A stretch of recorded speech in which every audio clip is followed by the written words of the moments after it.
ভারতের সীমান্ত সর্বত্র রক্ষিত আছে জানিয়ে দিলেন ভারতের সেনাপ্রধান।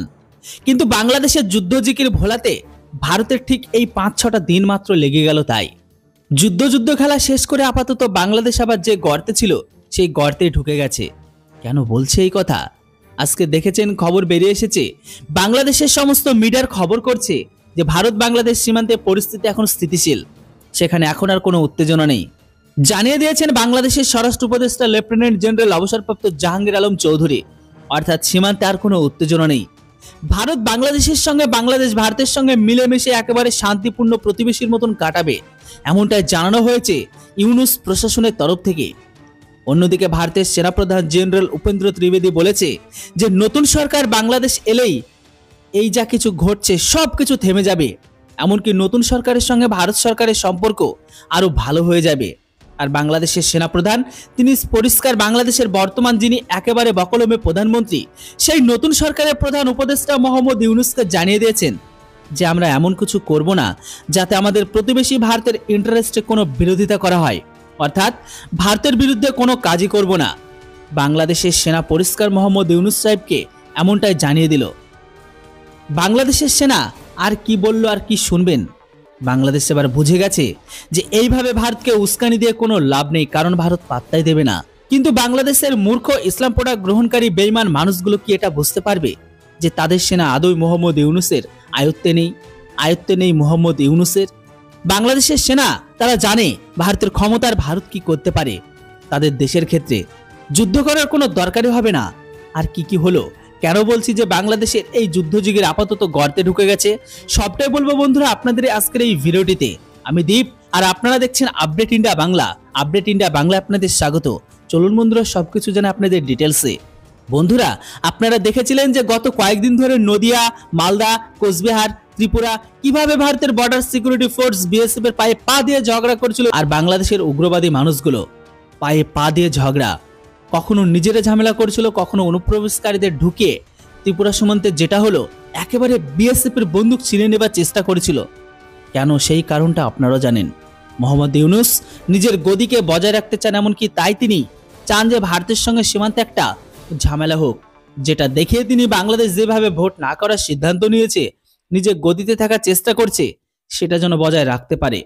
শুধু দেখাতে হবে বাকি যে এই মুসলিম ব্রাদারহুড ইসলামিক কান্ট্রিগুলোকে দেখাতে হবে যে ভারতের সঙ্গে সীমান্ত নিয়ে একটা ঝামেলা চলছে, তাই বাংলাদেশ এই মুহূর্তে ভোট করতে পারবে না। কিন্তু ভারত সেই ফাঁদে তো একদম পাই দেয়নি। এমনকি ভারতের দেশের মধ্যে কেন্দ্র সরকার বিরোধী মানে বিজেপি বিরোধী বিভিন্ন দল ও তাদের সমর্থকরা এই ভারত কি করছে, কেন অপদার্থদের মতন কাজ করছে, কেন কোনো ব্যবস্থা নিচ্ছে না, এই সমস্ত সোশ্যাল মিডিয়ায় পোস্ট করা হচ্ছিল। কিন্তু কূটনৈতিক লড়াইটা যে সম্পূর্ণ অন্যরকম হয় সেটা বোঝার সম্ভাবনা তাদের নেই। একটা ঘটনা আপনাদের বলেছি যেটা আজকে ঘটেছে, শুনুন ভালো করে। বাংলাদেশ কেন ভোট করা যাবে না সেই নিয়ে ইউনূস সরকারের ওপর বিএনপির তরফ থেকে আবারও চাপ সৃষ্টি করা হলো। বেগম খালেদা জিয়া এই মুহূর্তে আপনারা জানেন বিদেশে আছেন চিকিৎসার জন্য, তার ছেলে তারেক তিনিও বিদেশে আছেন। ফলে বিএনপির পুরোপুরি নিয়ন্ত্রণ ভার এখন দলের মহাসচিব মির্জা ফখরুল ইসলাম আলমগীরের হাতে। সেই বিএনপির মহাসচিব মির্জা ফখরুল ইসলাম আলমগীর আজকে আবার বলছে জুলাই আগস্টের মধ্যে ভোট করতে হবে। সংবিধান সংশোধনী হোক, ভোটার লিড সংশোধনী হোক বা ভোটের কোনো কিছু পরিবর্তন হোক, যা কিছু করার জুলাই আগস্টের মধ্যে ভোটের আয়োজন করা সম্ভব। ইউনূসের ওপর চাপ বাড়িয়ে পরিষ্কার জানিয়ে দিয়েছে বিএনপি নেতা, বিএনপি মহাসচিব এই মির্জা ফখরুল ইসলাম আলমগীর। ফলে বাংলাদেশ ইউনূস সরকারের ওপর চাপ আছে ভোট করানোর। ইউনূস সরকার 25-এ তো নয় 26-এও ভোট করতে চায় না। তার প্রেস সচিব ঘোষণা করে দিয়েছে 26-এর শেষের দিকে ভোট করানোর কথা ভাবা যেতে পারে। ফলে বিএনপি চাপ বাড়াচ্ছে। শুধু চাপ বাড়াতে তারা দীর্ঘদিনের বন্ধু জামাত, যে জামাতের সঙ্গে বাংলাদেশে তারা বহু বছর ধরে সরকার চালিয়েছেন, সেই জামাতের সঙ্গে এখন কিন্তু বিএনপি নেতারা সম্পর্ক রাখতে চাইছে না। কারণ জামাত চায় না এখানে ভোট হোক, জামাত চাই এভাবে চলুক, হিন্দুদের উপর অত্যাচার করব ইউনূস সরকারের সাহায্য নিয়ে। ফলে বিএনপি এই মুহূর্তে জামাতকে একেবারে হটিয়ে দিয়ে ইউনূস সরকারের উপর চাপ সৃষ্টি করার চেষ্টা করছে। আর এই মুহূর্তে সেই জন্য যুদ্ধের জিকির তুলেছে ইউনূস সাহেব। সীমান্তে এবার সেই যুদ্ধের জিকির ভুলে গিয়ে একেবারে রাস্তায় চলে এলো বাংলাদেশ আর্মি।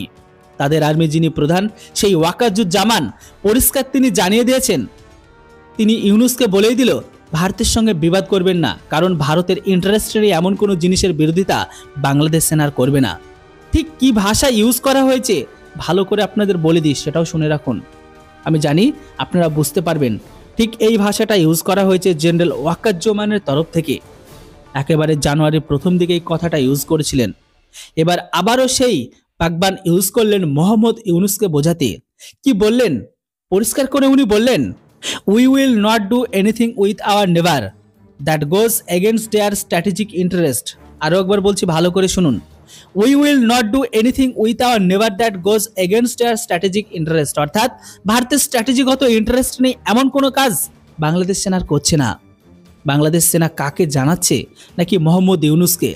বাংলাদেশের প্রধানমন্ত্রী এখন তিনি, নামে ভারপ্রাপ্ত প্রধান উপদেষ্টা অর্থাৎ মোহাম্মদ ইউনুস যেটা চাইছেন ভারতের সঙ্গে বিবাদ, সেটা করতে রাজি নয় বাংলাদেশের সেনা। অর্থাৎ বাংলাদেশের সেনা সম্পূর্ণ ক্ষমতা মোহাম্মদ ইউনুস সাহেবের কাছে এই মুহূর্তে এখন আর একদমই নেই।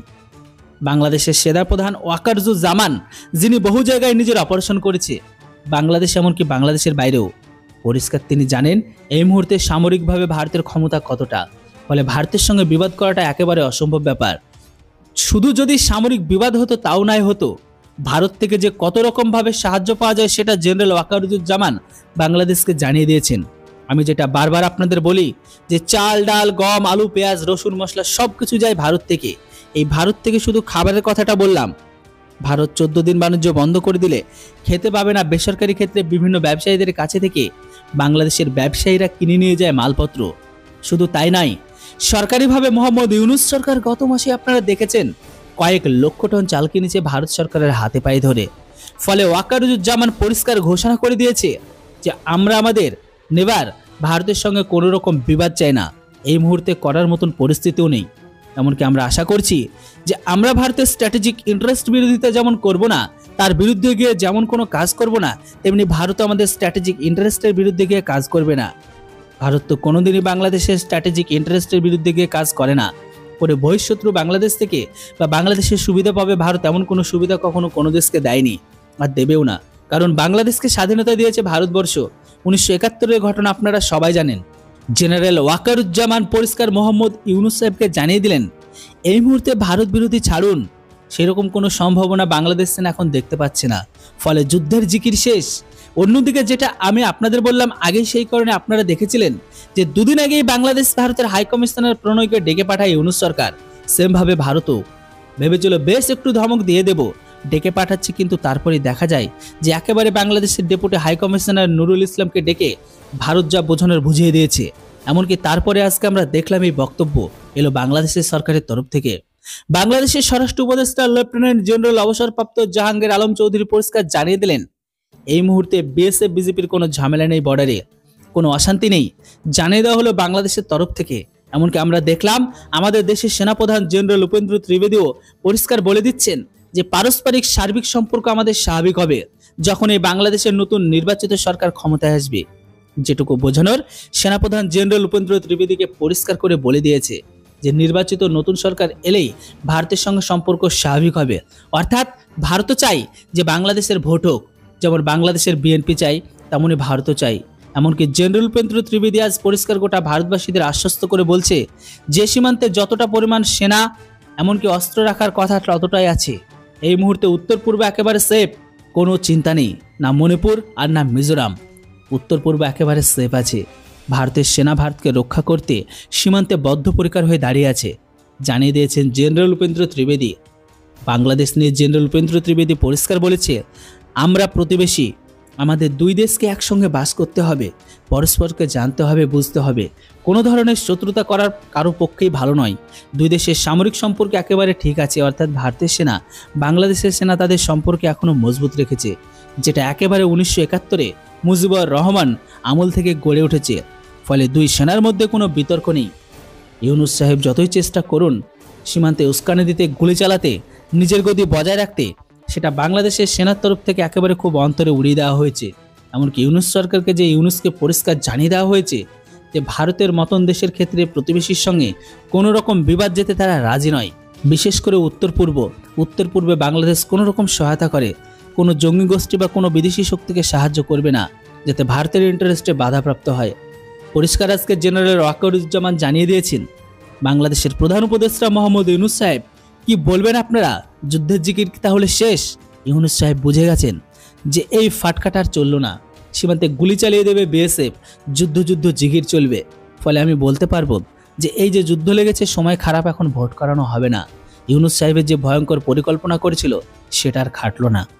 এর জন্য অবশ্য আমাদেরকে প্রচুর সহ্য করতে হয়েছে, কেননা আমাদের এলাকায় এসে বিএসএফকে বাধা দিচ্ছে, বিএসএফের অস্ত্র কেড়ে নিচ্ছে, আমাদের এলাকায় ঢুকে কাঁটাতারের বেড়া দিতে দিচ্ছে না। এতটা ভারতবর্ষকে সহ্য করতে হয়েছে শুধুমাত্র এই মূর্খ বেঈমানগুলোর সঙ্গে শান্তি বজায় রাখতে।